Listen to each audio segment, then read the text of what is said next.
ہمارے ساتھ کالز کا سلسلہ بھی شروع ہے اور زنجانی صاحب بھی پروگرام میں ہمیں جوائن کر چکے ہیں. زنجانی صاحب السلام علیکم, بہت بہت شکریہ آپ کا بھی. کالر کون صاحب ہیں محترمہ, کہاں سے ہیں؟ السلام علیکم جی. السلام علیکم جی, میرا نام رحیلہ ہے اور منڈی بہاؤالدین سے بات کر رہی ہوں. میرا سوال یہ ہے کہ مجھے شدید بے چینی ہوتی ہے, ایسا لگتا ہے جس میں سستی رہتی ہے, کچھ کام کرنے کا دل نہیں کرتا.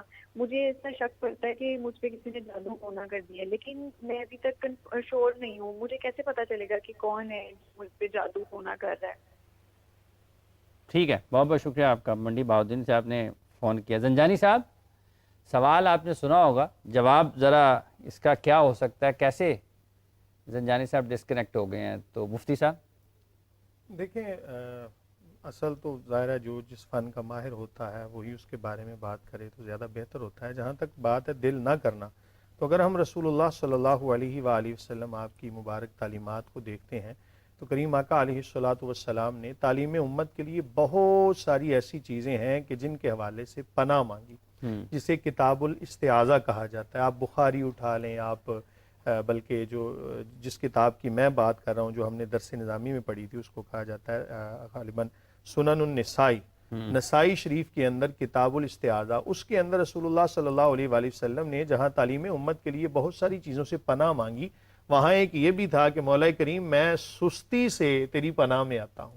تو یہ سستی ایک ایسی چیز ہے کہ جو انسان کے بہت سارے ایسے معاملات ہوتے ہیں جن کے مابین حائل ہو جاتی ہے.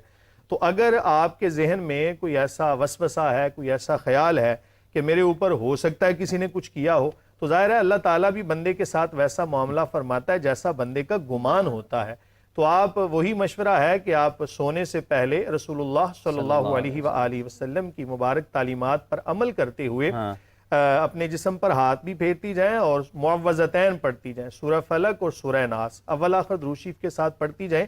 آپ کا یہ جو ذہن کے اندر وسوسہ ہے یہ بھی دور ہو جائے گا. اگر کوئی ایسا کوئی جادو کا مسئلہ ہو وہ بھی دور ہو جائے گا. اگر کوئی سستی کاہلی ہے تو رسول اللہ صلی اللہ علیہ وآلہ وسلم کی تعلیمات کے مطابق اس سے اللہ تعالیٰ کی پناہ میں آ جایا کرو. بار بار دعا مانگیں, امید ہے کہ بہتری آئے گی.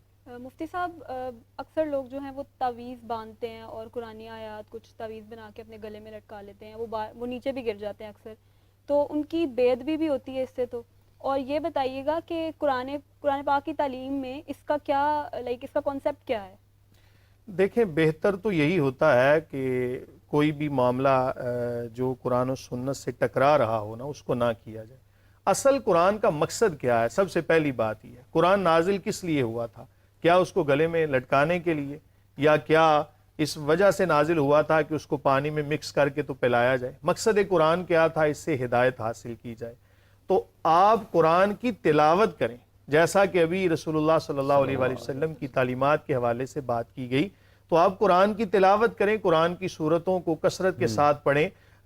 سورہ ملک ہے, اس کی تلاوت کریں, سورہ فجر ہے, اسی طرح سورہ مزمل ہے, سورہ بقرہ کی جس گھر کے اندر تلاوت کی جائے وہاں سے شیطان بھاگ جاتا ہے.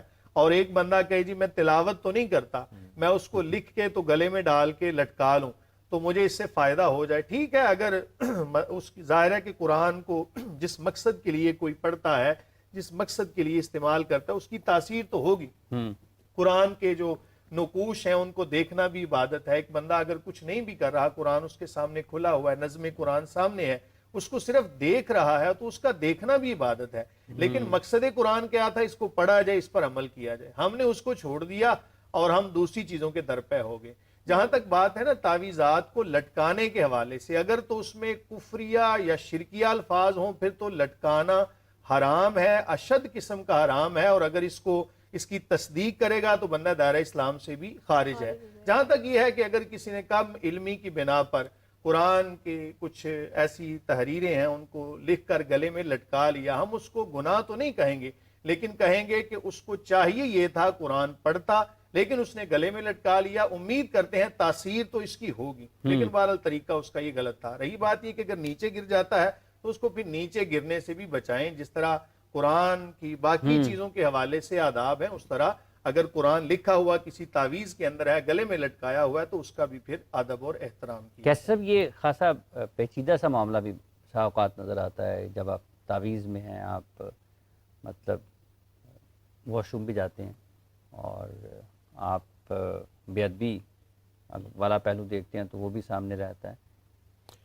دیکھیں میں پہلے تو یہ عرض کروں گا کہ اس پہ میری رائے کو قطعی طور پہ حتمی نہ سمجھا جائے، اس لیے کہ جو اس طرح کے فقہ ریلیٹڈ معاملات ہوتے ہیں میں ان میں دخل اندازی نہیں کرتا، اس لیے کہ میری فیلڈ ڈفرینٹ ہے. لیکن کچھ انفارمیشن پیسز ہیں وہ میں آپ کے سامنے رکھ دیتا ہوں، and then we can get a rational out of it.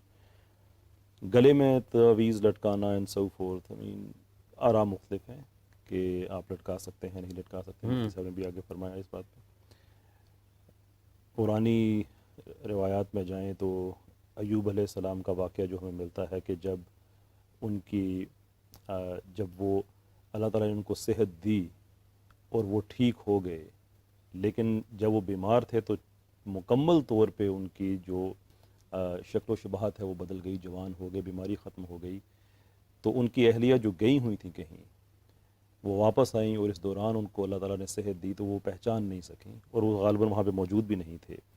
تو وہ جو آہ و فغاں ریکارڈ کی گئی ہے اس میں یہ جملے بھی ہیں کہ ایوب اگر تیری ہڈی بھی مجھے مل جائے تو میں ساری زندگی گلے میں لٹکا کے گھومتی رہوں. جی حافظ صاحب ہمارے پاس ایک کالر موجود ہیں. جی السلام علیکم. وعلیکم السلام. جی میں ناظم بات کر رہا ہوں سیالکوٹ سے. جی جی سوال بتائیے. اچھا میرا سوال لے لیں جی. نظر بد سے بچنے کے لیے جو ہے کالا کپڑا استعمال کیا جاتا ہے یا کالی جوتی کا استعمال کیا جاتا ہے، اور ویسے ڈاؤٹ جو ہے وہ میرے ذہن میں اس لیے آتا ہے کہ جو میری والدہ ہیں وہ اس چیز پہ بالکل بلیو نہیں کرتی ہیں، کیونکہ میں نے نئی گاڑی لی ہے اور اس پہ میں نے کالا کپڑا باندھا ہے جس پہ کافی اختلاف ہوا. تو غور و فکر کے بعد میں یہ جاننا چاہتا ہوں کہ ہمارے دین میں اس کے متعلق کیا حکم ہے. بہت شکریہ آپ کا. جی توہمات ہیں کیسے صاحب یہ کہ اچھا میں وہ پچھلا جملہ پورا کر لوں اس سے پہلے مجھے مس کوٹ کر دیا جائے کہ جو روایت میں نے بتائی کہ یہ اسرائیلیات سے ہے. ہم اس کو اتھینٹسٹی سے نہیں کہتے، لیکن بہرحال تاریخ میں ایک چیز ملی ہوئی ہے. لیکن ہمیں یہ پتہ ہے کہ اب گلے میں ہڈی لٹکانا یہ ٹھیک نہیں ہے. لیکن میں تعویذ کے ضمن میں اس کا ذکر اس لیے کر رہا ہوں کہ کچھ لوگ یہ لنک بھی جوڑتے ہیں کہ تعویذ گلے میں لٹکانا اس لیے غلط کہا جاتا ہے کہ اس زمانے میں نبی پاک صلی اللہ علیہ وسلم کے زمانے میں کچھ لوگ ہڈیاں لٹکاتے تھے، اس لیے جائز نہیں. جو سوال تھا آپ کا کہ واش روم میں جاتے ہیں اینڈ سو فورتھ، اب اس پہ اوپینینز جو ہیں وہ اوپن ٹو انٹرپریٹیشن ہیں. کہ مثال کے طور پہ کہ کچھ لوگ ہیں دروازے پہ وہ واش روم میں جانے کی دعا لگا دیتے ہیں. اچھا وہ لگاتے ہیں. کچھ لوگ یہ دیکھتے ہیں کہ دروازہ کھلتا ہے تو واش روم کے اندر کھلتا ہے، تو وہ جو اس کے اوپر جو چوکٹ ہے وہ اوپر لگا دیتے ہیں فریم پہ کہ نہیں دروازے کے ساتھ اندر نہ جائے، وہ بہتر ہے. اب یہ ساری دل کی عقیدت کی باتیں ہیں. کچھ لوگ اس کے ٹوٹل اپوزٹ ہیں، وہ کہتے ہیں کہ بھائی وہ قرآن تمہارے سینے میں بھی تو محفوظ ہے نا، وہ لے کے تو جا رہے ہو. کچھ بھی نہیں، کلمہ تو آتا ہے نا، کلمہ تو لے کے خود تو جا رہے ہو. It's an interesting argument. لیکن اس پہ کوئی ایسا کہیں کہ سالڈ آپ کو کسی جگہ سے مل جائے تو میری کم علمی ہے، اگر جو بات میں کہنے لگا ہوں اگر میں غلط کہہ رہا ہوں تو میرے پتہ میں اس پہ کوئی سالڈ کوئی رولنگز نہیں ہے کہ یہ آپ کر سکتے نہیں کر سکتے. کچھ چیزوں کا تعلق فقہ سے ہوتا ہے، کچھ چیزوں کا تعلق عقیدت سے ہوتا ہے. یہ زیادہ عقیدت کے معاملات ہیں. آئی ڈونٹ تھنک کہ اس پہ شریعت نے کوئی ایبسولوٹ رولنگ دی. اگر دی ہیں تو اگین میں معذرت خواہ الفاظ واپس لوں گا. رہی بات یہ جو کالا کپڑا اور یہ سارا ہے جو صاحب پوچھ رہے ہیں کہ اسلام کا اس پہ کیا حکم، جی کوئی حکم نہیں ہے.